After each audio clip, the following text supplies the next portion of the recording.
अध्यक्ष ओलीको मानसिकता के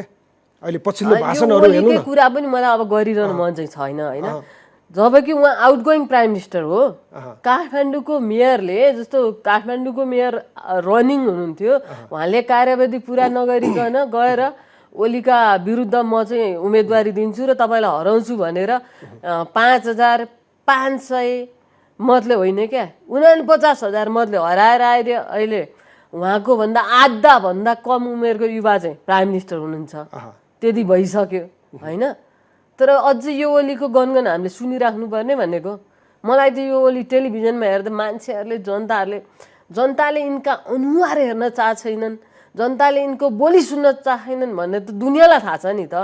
10,000 भोट उहाँकै उसमा आएको हैन जबकि प्राइम मिनिस्टर भएर मैले मेरो क्षेत्रमा सब काम गरेको छु भन्ने दाबी हैन कमरेड ओलीको जबकि प्रधानमन्त्री हुँदा त देशकै मुहार फेर्नु पर्ने हो तर उहाँले मुहार फेरे क्षेत्रबाट पनि उहाँ एकदमै लज्जाजनक ढंगले पराजय भएर आउनु भयो हैन अनि त्यहाँबाट हामी अब तपाईको एरा सक्यो हर हिसाबले सक्यो के उमेरका हिसाबले सक्यो अभ्यासका हिसाबले सक्यो अब उहाँले प्राप्त गर्नुपर्ने उहाँको क्षमताले उहाँको ज्ञानले अब नेपाली समाजलाई दिनुपर्ने कुरा केही बाँकी छैन भन्ने कुरा उहाँको अभिव्यक्तिबाट उहाँको बडी ल्याङ्ग्वेजबाट उहाँको कार्यशैलीबाट देखिँदैन हामीले अस्ति फागुन 21 गते हो चुनाव हारेको आजसम्म केन्द्रीय कमिटीको बैठक बसेको छ बसो भने केन्द्रीय कमिटीको बैठकलाई चाहिँ यिनले यस्तो भजन मण्डली बनाएका छन् कि राजनीतिक कुरा बुझ्ने कम मान्छे मात्र त्यहाँ छन्